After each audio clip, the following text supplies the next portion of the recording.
안녕하세요. 현대차 정몽구재단과 고려대 아세아문제연구원 아세안센터가 함께 준비한 제2회 CMK 아세안 포럼을 시작하겠습니다.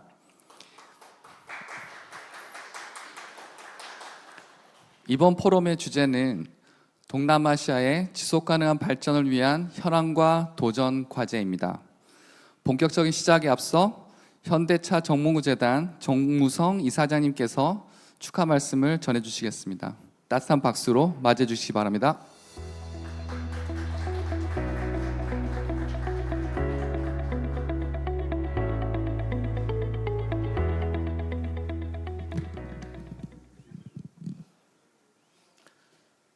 Good afternoon, ladies and gentlemen. It's a beautiful day, isn't it?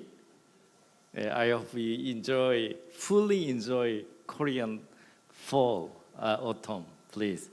My name is Musong Jung, chairman of the Hyundai Motor Jungmonggu Foundation. I would like to extend my gratitude to His Excellency Mr. Miyasu Saksen-san, and Secretary of State at the Ministry of Economy and Finance, and Dr. Iko Prasojo, the Secretary General of the National Bureaucratic Reform Steering Committee, and Dr. Jin-Han Lee, Director of the Asiatic Research Institute at Korea University, and all other distinguished guests for attending this forum. The Hyundai Motor Jungmonggu Foundation is dedicated to fostering future leaders who will drive ASEAN-Korea cooperation and to building networks of knowledge and collaboration to create a sustainable future with ASEAN. This year marks the 35th anniversary of ASEAN-Korean dialogue relations, and our relationship has been elevated to a comprehensive strategic partnership. We anticipate that ASEAN and Korea will continue our journey toward a sustainable future through more comprehensive political, economic, and cultural cooperation. The importance of establishing networks between nations and creating forums for close discussion cannot be overstated as we work together towards a sustainable future. Reflecting this, we have prepared the CMK ASEAN Forum in cooperation with the Asiatic Research Institute at Korea University to build a network of experts in the ASEAN region and create a sustainable future. We hope that today's gathering, where we discuss achieving sustainable development goals, addressing climate crisis, and promoting green growth and technologies with key Asian experts, will serve as the beginning of ongoing discussions for sustainable development. Once again, I would like to express my gratitude to all the participants of the CMK ASEAN Forum, including the speakers from various ASEAN countries. May the knowledge and experience of ASEAN's top scholars guide us like the North Star on the challenging path to a better future for Asia. Thank you.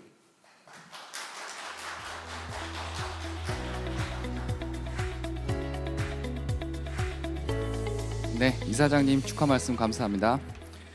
본격적인 세션 시작에 앞서서 이번 포럼의 성공적인 개최를 위해 힘써주신 주최사 현대차 정몽구재단의 포럼에 대한 비전을 담은 영상을 시청하겠습니다. 네, 감사합니다. 자, 지금부터 이제 포럼 세션을 시작을 할 텐데요. 진행을 맡은 저는 고려대학교 아세아문제원 아세안센터장을 맡고 있는 신재혁입니다. 반갑습니다.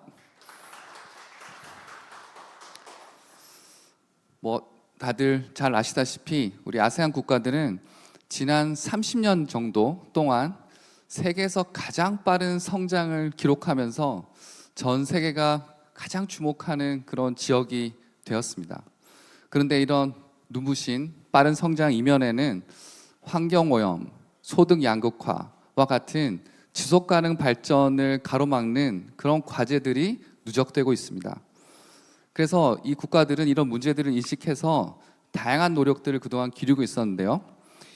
이번 우리 준비한 포럼을 통해 가지고 우리가 이런 아세안 국가들의 그동안의 노력과 전략들을 공유하고, 그 다음에 우리 한국과 아세안 간의 협력을 통해 가지고 이런 당면한 문제들을 어떻게 해결할 수 있느냐, 솔루션을 어떻게 제시할 것이냐, 이것을 고민하고자 오늘 포럼을 준비하게 됐습니다. 그래서 우리 포럼의 세션은 3개로 구성되어 있는데요. 첫 번째 세션에서는 넓게 지속 가능 발전 목표에 대한 얘기를 나누고, 두 번째 세션에서는 우리가 다들 겪고 있는, 심각하게 생각하고 있는 기후 변화 혹은 기후 위기에 대해서 초점을 맞춰서 논의를 진행한 다음에 마지막 세 번째 세션에서는 이 기후 위기에 대응하기 위한 녹색 성장, 녹색 기술, 이 방안에 대해서 얘기를 나누고자 합니다. 그래서 첫 번째 세션에서는 동남아시아 지속 가능 발전 목표를 국가들이 어떻게 그동안 노력해서 달성하려고 하고 있는지, 그다음에 어려움은 뭔지, 거기 있어서 우리 한국과 아세안 협력을 통해서 어떤 해결책을 제시할 수 있을지, 이런 것들을 얘기를 해보겠습니다. 첫 번째 발표자는 인도네시아 국가관료 개혁운영위원회 에꼬 프라소조 사무총장님이십니다.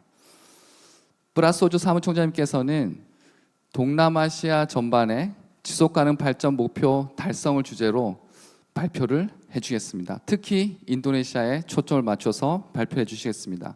그럼 프라소조 사무총장님을 앞으로 모시겠습니다.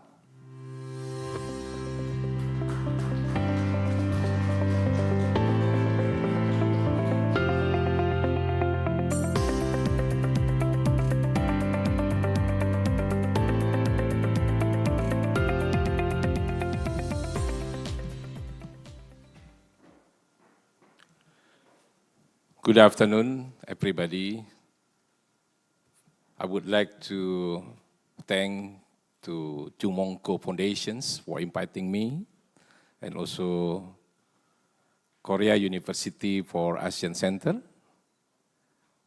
It is my honor to be here to share our experience, also our knowledge in implementing Sustainable Development Goals in Indonesia. Maybe we could learn from our experience in implementing Sustainable Development Goals. It is not easy because Indonesia is a big country, consists of more than 17,000 islands. So Indonesia is very decentralized governments. We have to make sure that our strategic program could be effectively implemented in all regions of Indonesia. So since the time is very limited, I would like to share only very important things that we have experienced in Indonesia. So we started in 2015 by enacting the government regulations as basis of implementing Sustainable Development Goals.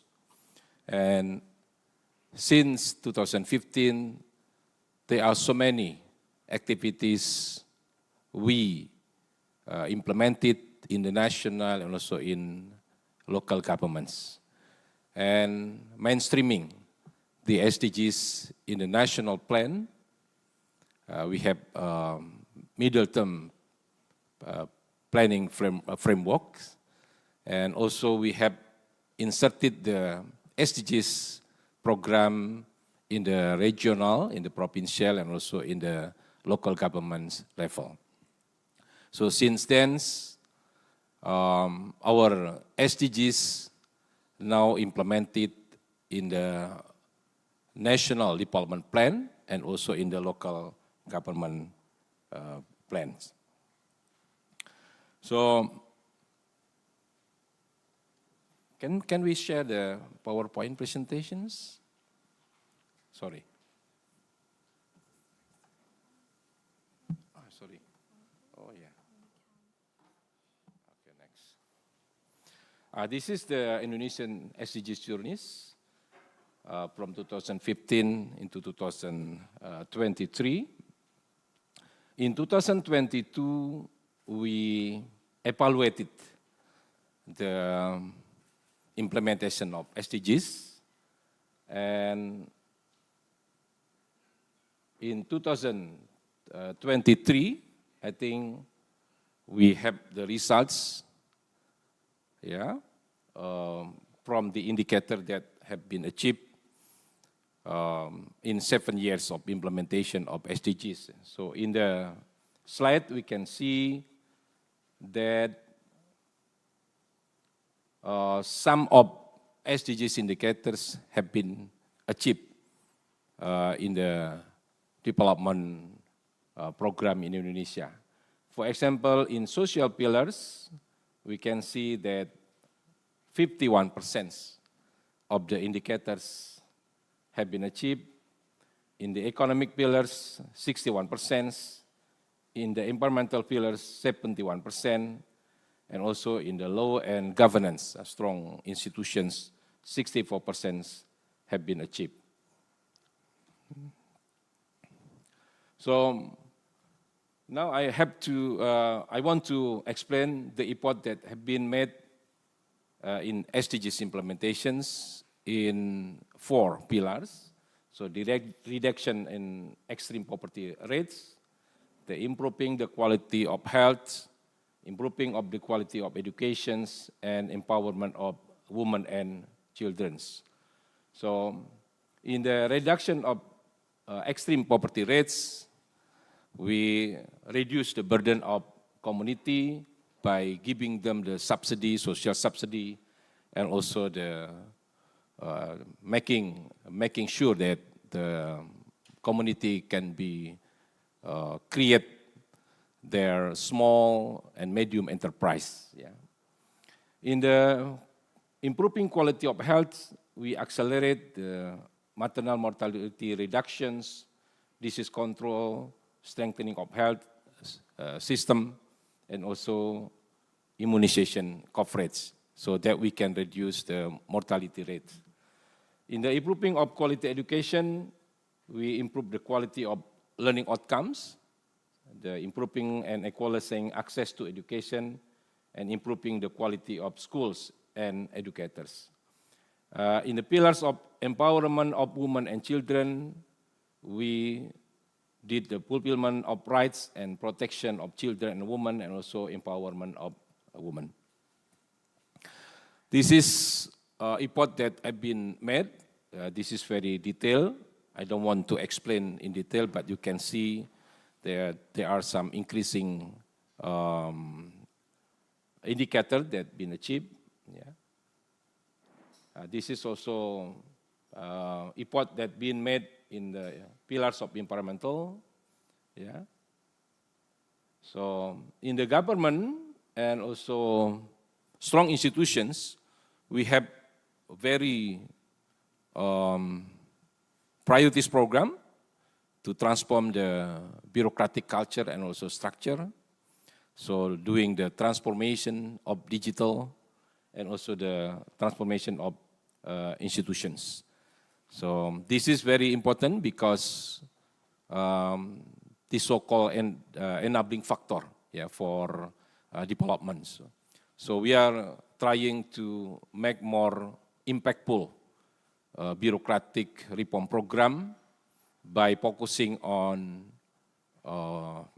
achievement of performance indicators and also reforming the competencies and also the culture of bureaucracy. I would like to highlight of social pillar support achievement. There are basic problem, so the obstacle of diversity of database usage for program targeting. Now we have One Data Indonesia in the ministries and also in the local government as basic data in program development. So we have also basic problem in convergence of program between the ministries with special program. So we are facing also the multi-level governments between national, provincial, and also local governments. So I think we need more increased collaboration and improvement of program planning, budgeting, and monitoring. This is the number of people, the poor people that we reduce slowly. So during COVID, the rate of poverty alleviations program is getting reduced, but slowly we could also reduce the poverty alleviation in Indonesia after COVID. In the screen, you can see that there are so many programs conducted by ministries and agencies in the national level. So we are trying to collaborate each programs into more impactful program for poverty alleviations. I think the key factor, the key success factors of effective implementation of SDGs is how we transform the governance, how we create the institutions, strong institutions, to make sure that all program plan in the national, also in the provincial and local governments could be effectively implemented. There are some gaps between planning, implementation, and monitoring. We know, we understand, and we are trying to reduce the gap and the problem. Still, we have a problem in fragmentations of governments mandated in the ministries, but also the problem, the nature problem of decentralized governments. The difficulties to make sure that the national strategic plan could be effectively implemented in the local governments. So we are trying in the bureaucratic reform program to make sure and to transform from current situation into the future situations to make more impactful of implementing SDGs programs. So we are promoting so-called building network and collaborations, so joint up governments, so creating joint up governments or holistic governments, and so the whole of governments. Now we are drafting the presidential regulations to make more better network and also collaborations among the ministries. So this is the change of government patterns for public policy co-innovation of SDGs, from hierarchical to participatory, from sectoral to collaborative, from authoritarian to open and decentralized leadership, from input to outcome oriented, from state funding to partnership funding, and from manual to IT and data sharing, so-called digital governments. This is the effort that we have been working to create collaborative government in SDGs by collaborating the ministries, agencies, and also the private institutions, and also the community. And I think there are possibility, the cooperation between Indonesia and Korea for SDGs implementations. I think we could exchange the knowledge and technology, so implementing the digital, ICT digital transformations. So also the program financing support for poverty alleviation program, for examples, in developing human resources and exchange to support SDGs development, and also accelerating Indonesia's digital transformation to reduce corruptions and improve the public service quality. I think in the discussion, I would like to explore more possibility, collaborations between Indonesia and Korea, by, for example, practicing the Semaul Undong program that you introduced in 70s to our village, to get more productivity in the village levels. So I thank you very much because of the time limitation, I hope that my experience, our experience could be shared to you as best practices for implementation of SDGs. Thank you very much.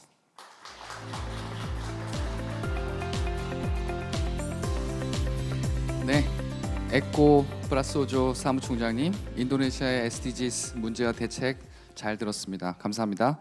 다음으로 필리핀 대학교 경제학부의 사라 린 다웨이 두카네스 교수님께서 발표를 해주시겠습니다. 두카네스 교수님께서는 필리핀 사례를 설명해 주시겠습니다.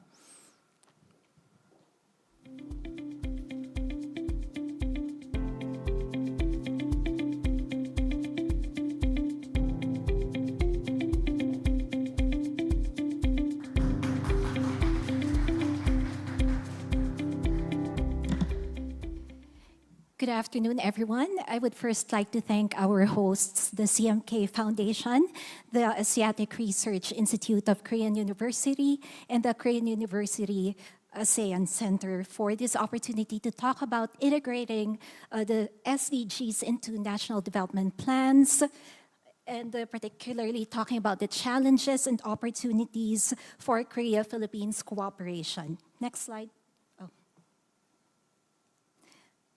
So in the Philippines, development planning begins with the end goal in sight. And the end goal is what we call Ambisyon Natin 2040. And this is the Filipinos' collective long-term aspiration for a matatag, maginhawa at panatag na buhay. I'll explain that in a bit. This is based on a nationally representative survey that was done in 2014, and Ambisyon Natin 2040 was launched in 2015.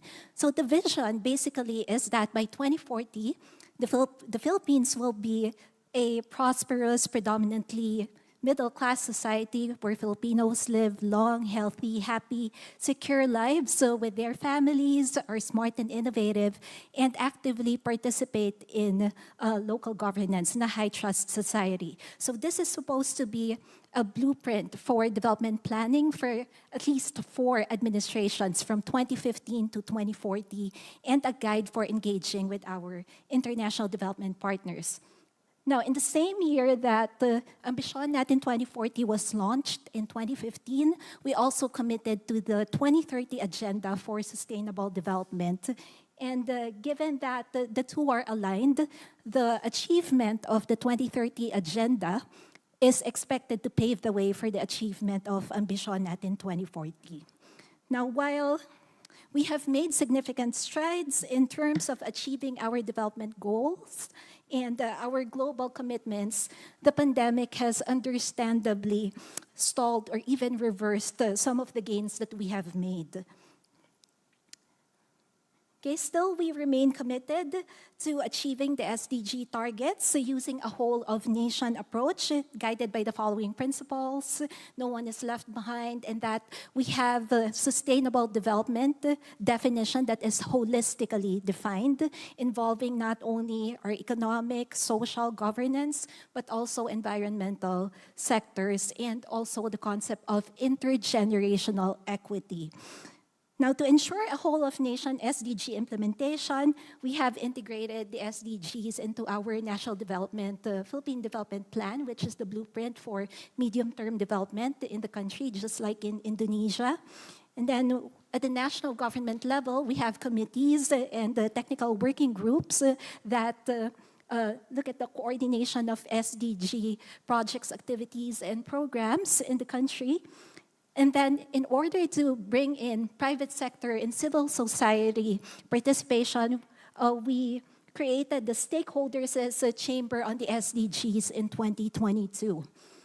And to bring it at the subnational level, localization of the SDGs efforts are well on their way. And also, every 3 years, we have the voluntary national review process. We've had 3 so far. This is on an international arena where member states are assessed as to how well they've been implementing SDG programs. And the third one that we've had in 2022 is entitled Rekindling Commitment in Using Innovation to accelerate recovery and ensure progress to achieve the SDGs in 2030 and our ambisyon natin 2040. Now, the Philippine Development Plan, as I mentioned earlier, integrates the SDG indicators. So it serves as a de facto national roadmap for the 2030 Agenda for Sustainable Development. And per the guidelines of the formulation of this PDP, all the Tier 1 SDG targets are supposed to be incorporated in this overall strategy framework. And the other indicators and targets, the other levels are indicated in the results matrix that accompanies the Philippine Development Plan. Okay, so in this overall strategy framework, the overall goal is still Ambisyon Natin 2040. That's the yellow row there. And then in the medium term, the goal is socio-economic transformation for a prosperous, inclusive, and resilient society by the end of this administration's watch.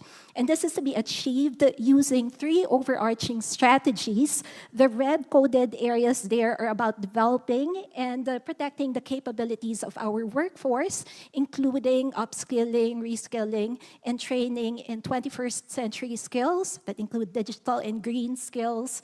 And then the green-coded sectors are about transforming our production sectors in order to create not only more jobs, but quality, better quality and green jobs and competitive products.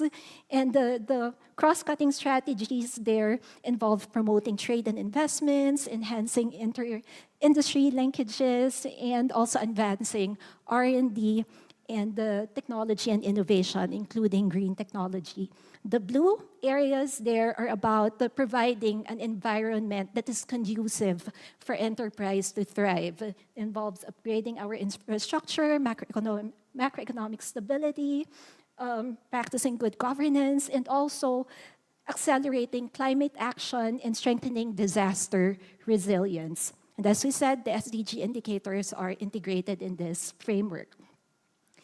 Now, we have, based on our learnings from the MDG agenda, the Millennium Development Goals agenda, which precedes the SDG agenda, we have learnings now from this, and we have 4 mechanisms that are now institutionalized to increase public-private synergies and the potential of the Philippines to achieve the SDGs. First is a financing plan that is aligned with effective resource mobilization.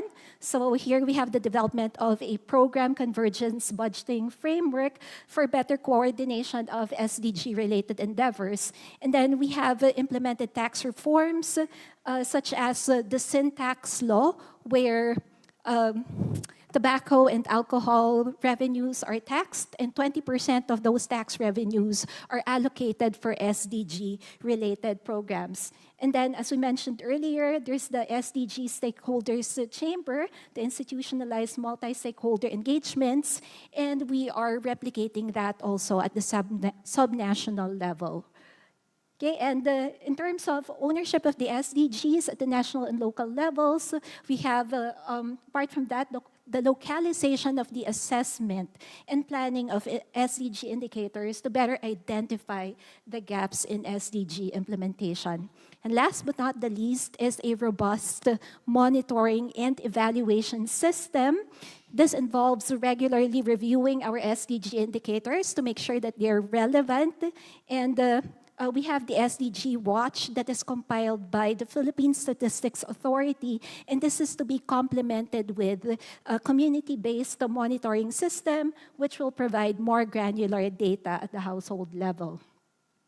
Here we have the 2024 UN Sustainability Index scorecard of the Philippines. So the report says that we've done better compared to 2024 in terms of this index, but in terms of our ranking, we've slid down to 99 out of 166 countries. So out of the 17 SDGs, they've reported that 8 have moderately improved, 8 stagnated, and 1 has decreased. The report showed that the Philippines is stagnating in meeting targets on areas like good health and well-being, quality education, clean water and sanitation, affordable and clean energy, sustainable cities and communities, among others.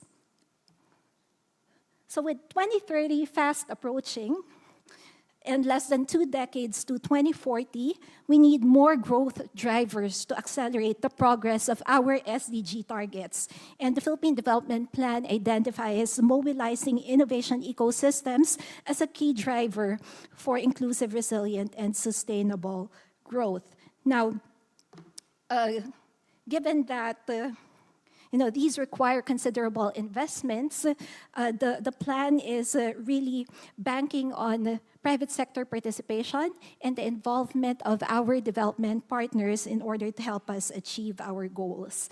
Let me just skip this. This is a slide that our Minister or Secretary of Economic Planning shows abroad in the economic briefings in order to attract foreign investments. Why partner with the Philippines? We have a lot of game-changing reforms, essentially to ease the cost of doing business. We have a growing share of young, English-speaking, highly trainable working population, consumer base of over 110, actually 115 million people. Okay, so now I'll enumerate a bit the areas for cooperation between the Philippines and Korea. This is by no means an exhaustive list. Okay, so it can be in terms of trade and industry. Okay, trade by further simplifying customs procedures and implementing digital and e-commerce solutions, particularly under the ASEAN-Korea FTA and RCEP. And then in terms of industry, talking about here, focusing on manufacturing, electronics, semiconductors, adopting Industry 4.0 and green technologies, renewable energy, also nuclear energy, actually, electric vehicles, green minerals. This is particularly important as the Philippines is one of the biggest suppliers of copper, cobalt, and nickel. And these are minerals that are used in the production of EV batteries and semiconductors. And we want to position ourselves in the global supply chain for this, going not only from mining to processing, to manufacturing and recycling, so the entire chain. ESG investments, innovation and startups, particularly for our MSMEs. And then in terms of our services sectors, just the really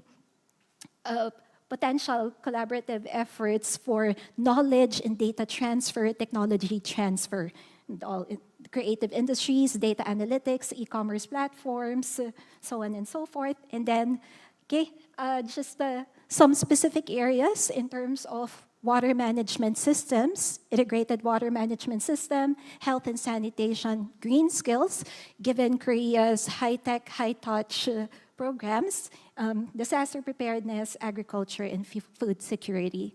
So can talk about some of these a bit more during the open forum. Thank you very much.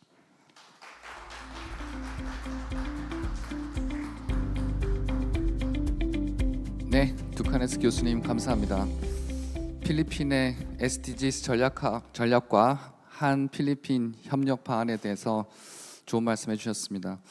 다음으로 우리 포럼을 주최해 주신 현대차 정몽구 재단의 최재호 사무총장님 모시고 재단의 지속 가능성 전략에 대해서 말씀을 듣도록 하겠습니다. 네, 사무총장님.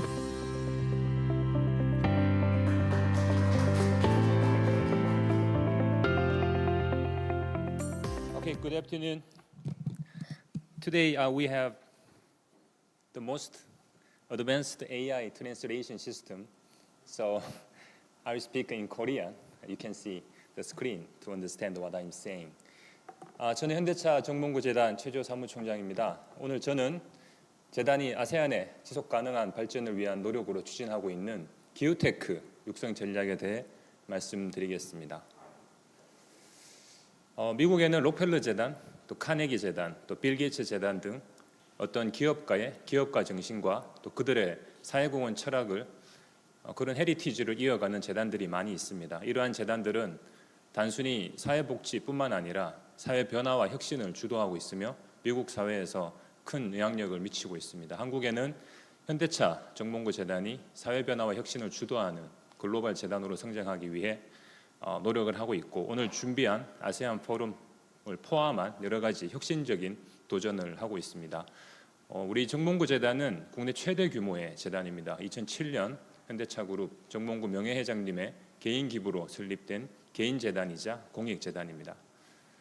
재단의 사명은 인류와 사회 이익에 기여하는 것이며, 우리의 비전은 Next Generation, 다음 세대와 함께 지속 가능한 세상을 만드는 것입니다. 따라서 오늘의 포럼의 주제인 지속 가능한 발전은 재단의 가장 중요한 화두이며, 또 우리는 이것을 위해서 기후 변화에 대응하는 혁신적인 기후테크 육성에 노력하고 있습니다. 저는 아세안의 지속 가능한 발전을 위해서는 기후 변화 위기를 지속 가능하게 해결할 수 있는 기후테크가 가장 효과적인 해결책이자 기회라고 생각을 합니다. 특히 아세안은 폭발적인 인구 성장과 GDP 성장에 따라서 향후 탄소 배출이 급증할 것으로 예상을 하고 있습니다. 보시는 표와 같이 탄소 배출은 우리가 사용하는 에너지에서 26%, 자동차 등 수송기계에서 15%, 농축산업 등 먹거리에서 11%가 발생합니다. 다 아시는 바와 같이 이러한 것들은 아시아가 발전하기 위한 필수적인 요소입니다. 우리가 기후 적응이나 또 자원을 아껴 쓰는 것으로는 개발도상국인 우리 아시아의 미래 성장에 한계가 있습니다. 즉 적극적으로 아세안에 적합한 기후 기술 개발을 통해서 파괴적 혁신을 이루어내고, 이러한 기술을 기반으로 스타트업을 육성하여 일자리 창출과 경제 발전을 동시에 도모해야 합니다. 만약 아세안의 탄소 배출 문제가 해결되지 않을 경우 2100년 아세안의 GDP는 11% 하락할 것이라는 우울한 전망도 있습니다. 한국은 작년 6월에 탄소중립 녹색성장위원회에서 2030년까지 10개의 기후테크 유니콘 기업과 10만 개의 새로운 일자리를 창출하는 기후테크 육성 전략을 발표하였습니다. 한국은 기후테크를 클린테크, 카본테크, 에코테크, 푸드테크, 지오테크의 5개로 분류하여서 육성을 하고 있습니다. 클린테크는 신재생 에너지와 수소와 같은 기술이고요. 또 SMR 같은 새로운 기술을 또 적용을 하고 있습니다. 에너지 관련 기술입니다. 카본테크는 탄소 포집, 그리고 탄소 저장, 그리고 에코테크는 자원순환과 관련된 기술을 지원을 하고 있고요. 또 푸드테크는 스마트팜, 또 대체식품을 포함하고 있습니다. 또 지오테크는 탄소 측정, 또 재난재해 방지 등의 기술이 포함됩니다. 한국 정부는 관련 기술에 145조를 투자할 계획입니다. 아울러 CVC와 임팩트 투자 등 기업의 ESG 활동을 연계한 2천억 규모의 민간 투자 활성화와 기후금융도 2030년까지 또한 8조 원으로 확대할 계획입니다. 정부의 이러한 노력과 더불어서 현대차 정몽구 재단에서는 기후테크 스타트업을 육성하기 위한 그린 소사이어티 프로젝트를 작년부터 시작하였습니다. 그린 소사이어티 프로젝트에 설명하기에 앞서서 왜 우리가 그린 소사이어티를 시작하게 되었는지에 대해서 말씀드리겠습니다. 여러분도 이미 다 아시는 바와 같이 미국의 IRA 그리고 CBAM, EU의 같은 기후변화와 관련된 무역 장벽이 현실화되고 있습니다. 특히 한국 같은 경우는 GDP의 85%가 수출에서 나오고 있기 때문에 한국의 입장에서는 글로벌 시장에서의 경쟁력을 유지하기 위해서는 탄소 배출량이 적은 제품을 생산하는 것이 매우 중요합니다. 따라서 저탄소 제품, 청정에너지, 그리고 자원순환, 재생에너지 등 기후기술에 대한 개발은 국가 경쟁력 유지에 필수적입니다. 하지만 보시는 바와 같이 한국은 2024년 기후변화 대응 지수에서 67개국 중에 64위를 차지했습니다. 뿐만 아니라 온실가스 배출량에서 매우 낮은 평가를 받았고, 에너지 소비, 재생에너지, 기후정책에서도 낮은 평가를 받고 있습니다. 전 지구적인 기후변화 대응은 정부의 노력만으로는 한계가 있습니다. 이러한 한계를 극복하기 위해서는 공공과 민간의 협력으로 기후테크 생태계 육성이 필수적이라고 생각합니다. 이것이 바로 현대차 정몽구 재단이 그린 소사이티 프로젝트를 통해 또 국가녹색기술연구소와 함께 시작하는 이유입니다. 이 슬라이드에서 볼 수 있듯이 우리의 비전은 K 클라이밋 테크 연구자와 과학자를 선발하여 그들이 창업을 하도록 지원을 하는 것입니다. 우리의 목표는 2030년까지 기후자원, 생태학 분야의 기후기술 18개를 발굴하는 것입니다. 이 중에서 15개의 기후기술 스타트업을 창업하도록 육성을 하고 최소한 그 중에 하나는 유니콘을 만드는 것을 목표로 하고 있습니다. Lab to Society라는 슬로건은 수많은 연구실에 있는 우수한 기술들이 실제 사회 문제를 해결하기 위해서 상업화되고 그걸 우리 사회의 변화를 이끌어내는 데 적용하겠다는 우리의 의지를 담고 있습니다. 우리의 전략에는 3가지 요소가 포함됩니다. 첫째, 혁신적인 기후기술 연구자를 발굴하고 지원합니다. 둘째, 기업가적 연구자를 양성하고 생태계를 구축합니다. 세 번째, 기업가적 연구자들이 아이디어를 교환하고 협력할 수 있는 글로벌 네트워크를 구축할 것입니다. 이를 통해서 에너지 전환과 탄소 중립 시대에 선제적으로 대응하여 위기를 기회로 전환하는 데 기여하고자 합니다. 이번에 선정된 9개 팀은 세계적인 기후테크 기술력을 보유하고 있습니다. 우리는 한 팀당 최대 7억 원의 지원금을 지원하고 있습니다.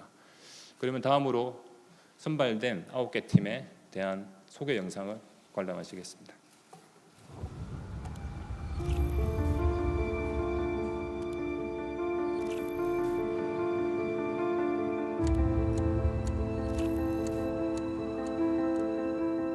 모두가 극단적인 기후변화를 걱정할 때 누군가는 혁신적인 기후테크를 실현해야 합니다.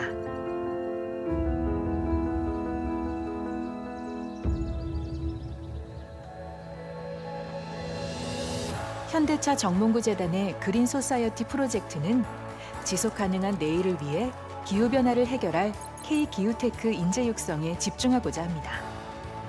이를 위해 국가과학기술연구회 그리고 국가녹색기술연구소와 함께 혁신적 기후테크를 적극 지원합니다.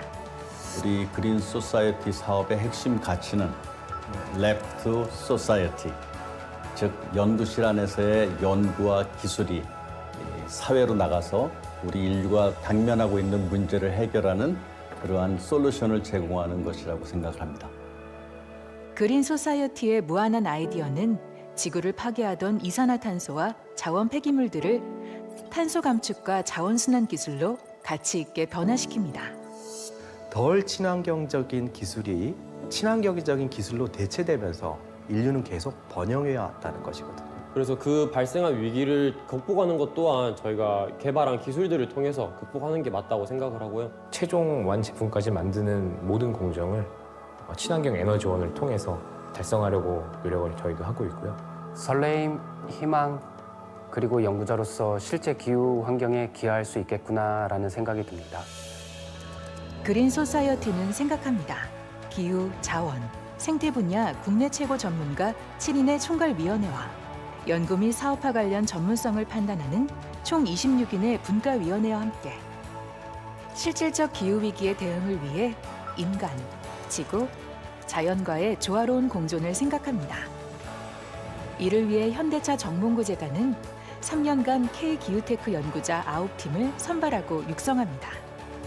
그리고 2030년까지 총 180억 투입으로 기후, 자원, 생태 분야의 지속 가능한 미래를 생각합니다. 그린 소사이어티가 추구하는 가치 중 가장 공감이 되는 가치는 지속 가능한 미래입니다. 그린 소사이어티 프로젝트처럼 새로운 기술에 대한 연구 개발과 함께 지속성을 고려한 사업화를 동시에 지원하는 것이 연속성을 유지하면서 소프트웨어적인 지원도 동시에 제공해서 과학적 성과를 사회적 기여로 이어가는 겁니다. 사이언스 투 소사이어티라고 볼 수 있죠. 이 점에서 그린 소사이어티에서 마련해주는 기술 연구, 사업화 전반의 지원이 큰 도움이 될 것이라고 생각합니다.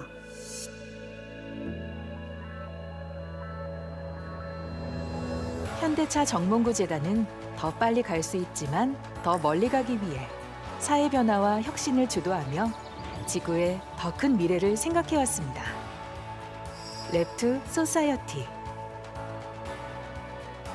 그린 소사이어티 프로젝트가 함께합니다.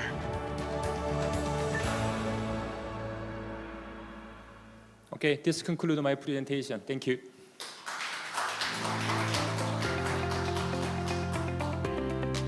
네, 현대차 정몽구재단의 지속가능성 발전 전략 관해서 설명해 주신 최재호 사무총장님 감사합니다. 이어서 마지막 1세션 마지막 발표자십니다. 우리 서정인 대사님 모실 텐데요. 서정인 대사님은 주 아세안 대한민국 대표부 대사를 역임하시고 ERIA, 에리아라고 불리는 아세안 동아시아 경제연구소 이사를 맡고 계십니다. 서진 대사님께서는 오늘 아세안의 대기 오염 문제와 해결 방안에 대해서 말씀해 주시겠습니다.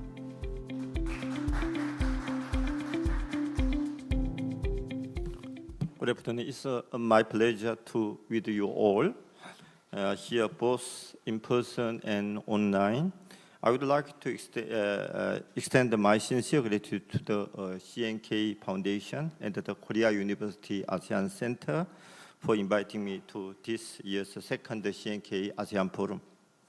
My presentation today will focus on the intersection of air pollution and digital transformation under the theme mainstreaming digital adoption to monitor and mitigate air pollution in the ASEAN region.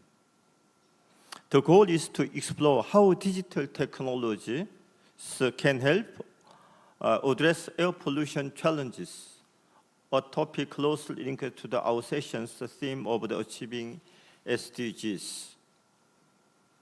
My presentation is organized into 4 parts. Part 1, air pollution challenges in ASEAN, examining the issues and the challenges and the causes of the air pollution in the region.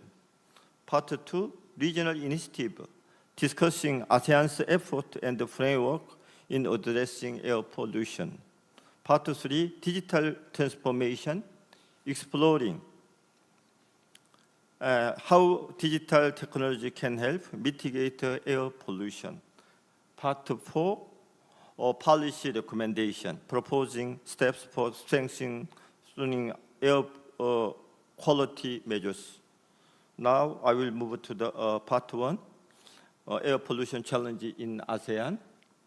Air pollution is a serious issue in the ASEAN region, resulting from a complex mix of economic, social, and environmental factors.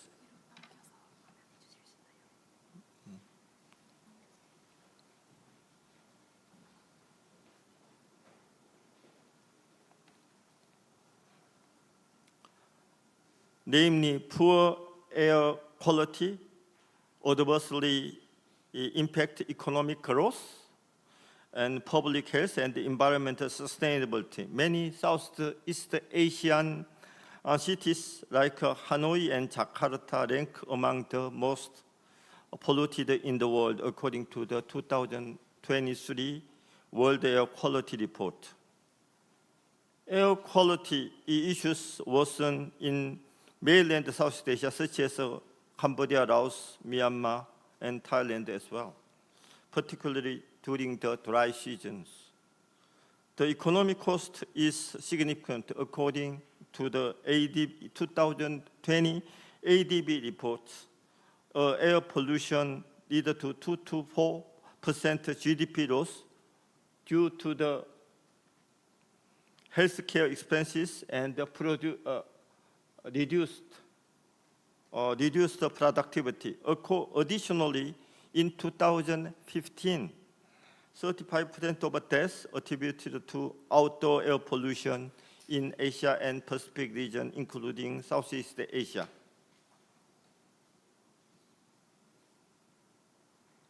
The ASEAN region's various levels of the economic development make it challenging to implement unified air pollution policies.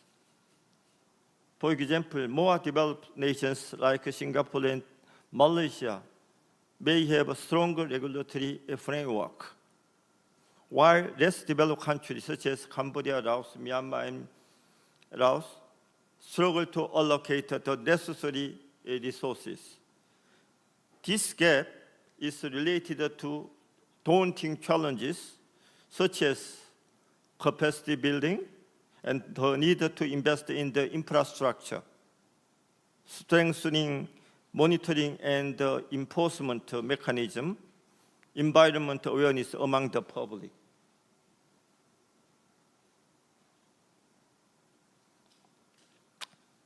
I will move to the part 2, regional initiative. ASEAN has adopted a coordinated approach to the tackling air pollution across member states by establishing framework and resources. Notable initiatives include as follows.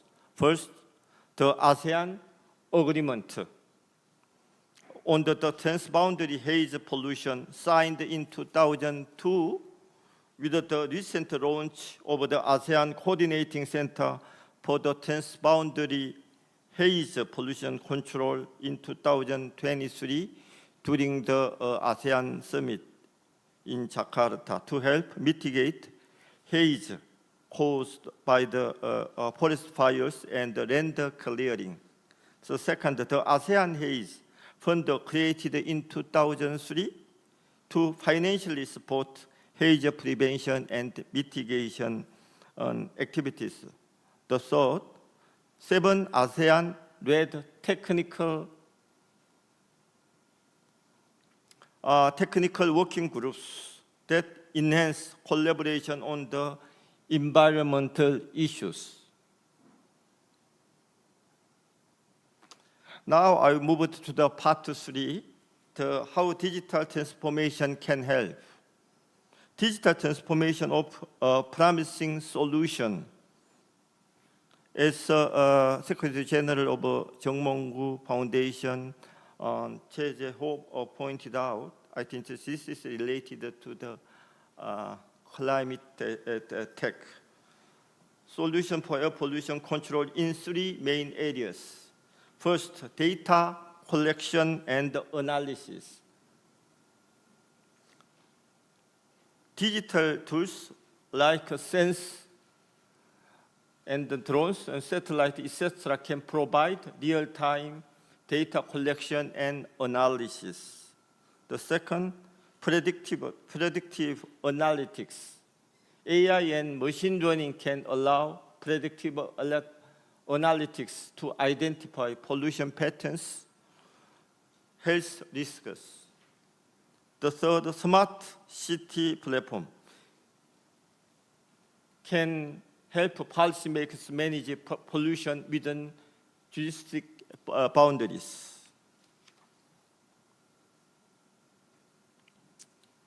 According to the Deloitte, ICT solution can significantly reduce global CO2 emissions and support environmental sustainability.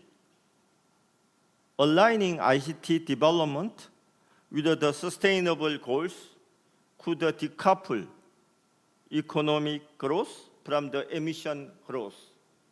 For ASEAN, digital transformation has great potential to boost the regional economy, which the ASEAN Secretary values at $300 billion and expected to grow to the $1 to $2 trillion by 2030.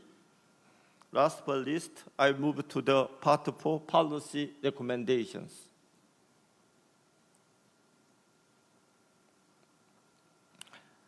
First, invest in the infrastructure and the capacity building. ASEAN needs to prioritize digital infrastructure to ensure real-time air quality monitoring.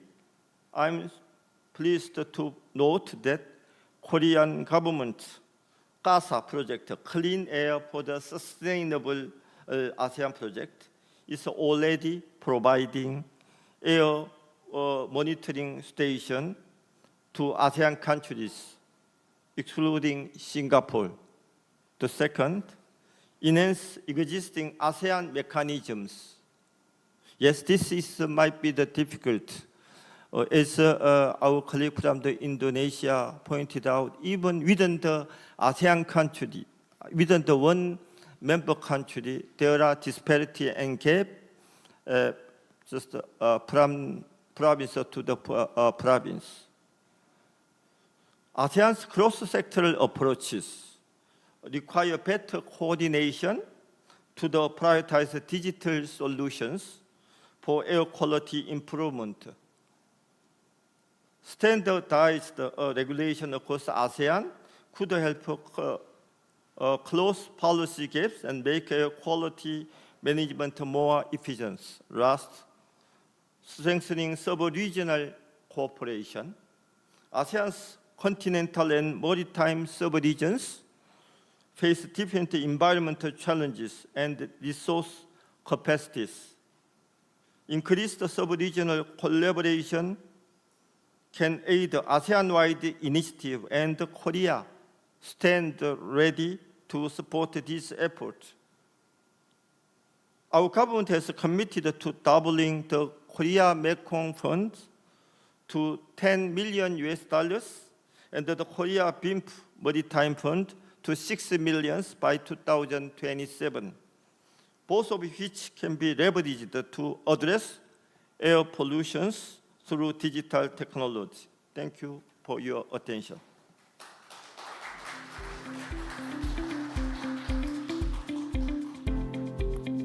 네, 서정희 대사님 감사합니다. 자, 지금부터 발표해 주신 네 분을 모시고 단상위로 모시고 같이 토론하는 시간을 갖겠는데요. 좌석을 마련하는 동안 잠시 쉬는 시간 갖도록 하겠습니다. 그동안 지금 온라인에도 지금 많은 분들이 지금 참여해 주시고 계신데요. 온라인에서도 그 궁금하신 점, 우리 연사분들께 여쭤보고 싶은 궁금하신 점이 있으시면은 그 온라인상에 채팅 혹은 댓글 창에 남겨주시면은 저희들이 전달 받아가지고 그 중에 일부를 우리 연사님들께 여쭤보도록 하겠습니다. 그리고 또 저희들이 사전 질문도 받았습니다. 그래서 많은 분들이 사전 질문도 좀 보내주셨는데요. 그 사전 질문들 가운데서도 몇 개를 뽑아서 또 시간이 허용한다면 또 우리 연사분들께 또 여쭤보도록 하겠습니다. 그러면은 좌석이 준비될 때까지 잠시 쉬었다가 돌아오겠습니다.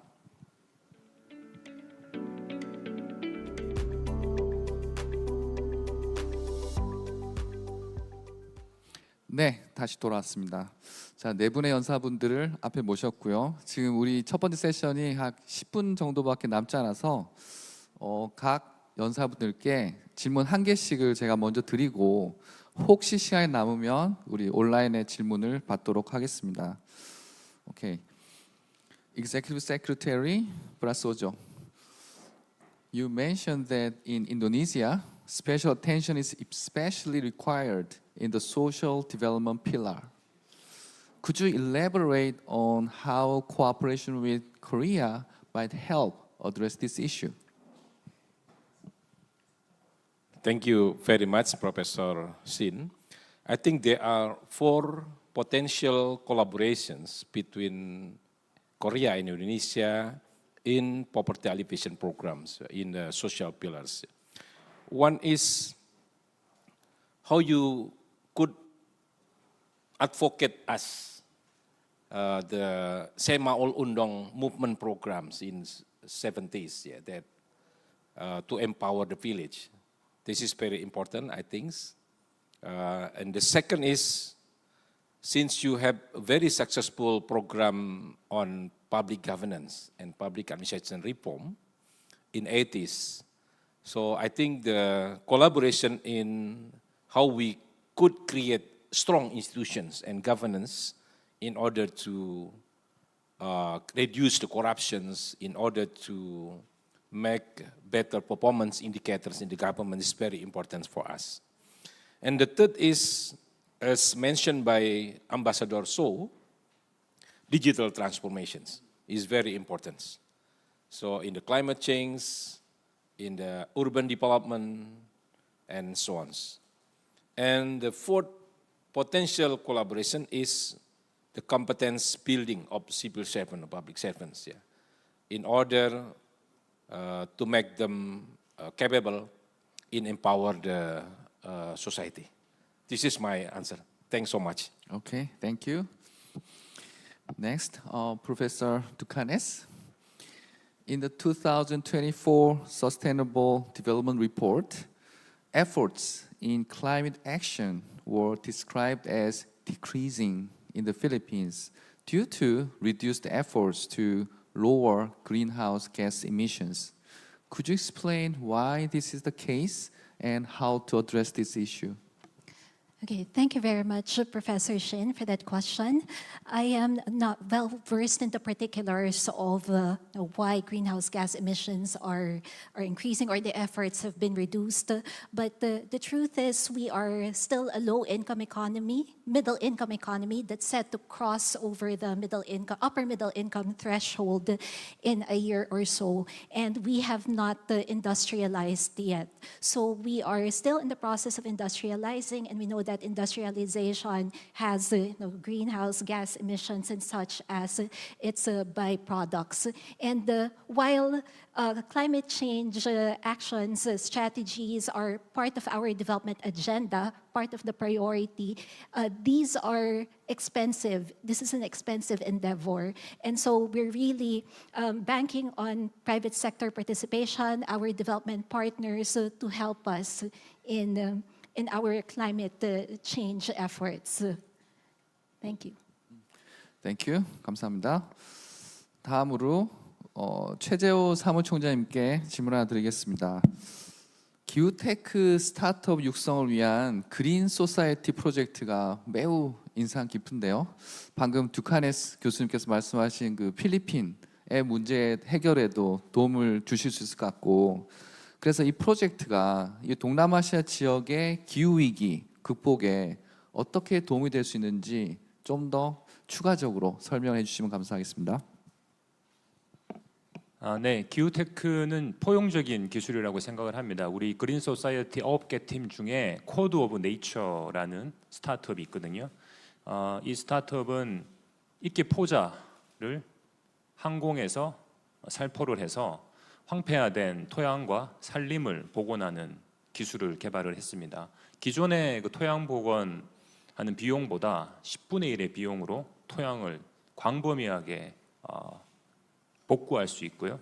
또한 산불 난 지역에서도 굉장히 큰 효과를 발휘하고 있습니다. 또한 그 토양이 복원되는 속도도 기존의 토양 복원 속도보다 2배가 빠른 기술입니다. 이러한 혁신적인 그 기후테크 스타트업은 그 아시아의 큰 사회 문제라고 할 수 있는 재난이라든지 이런 산불 이런 문제를 해결할 수 있는 촉진제가 될 것이고요. 또한 그러한 스타트업들은 더 많은 일자리를 창출할 수 있고 또 경제적 발전을 함께 가지고 올 수 있습니다.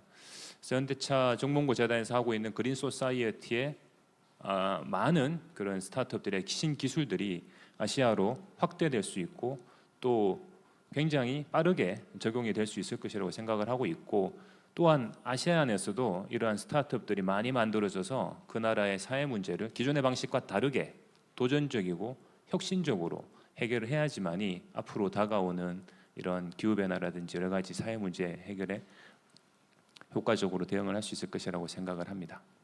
네, 감사합니다. 끝으로 서정인 대사님께도 질문 하나 드리겠습니다. 대사님께서는 그 아세안의 대기 오염 문제 해결책으로 디지털 경제를 아주 강조해 주셨는데요. 이 디지털 경제가 특히 아세안에서 뭔가 이점을 갖고 있는 이유가 있다면 어떤 것이 있을지 말씀 좀 부탁드리겠습니다.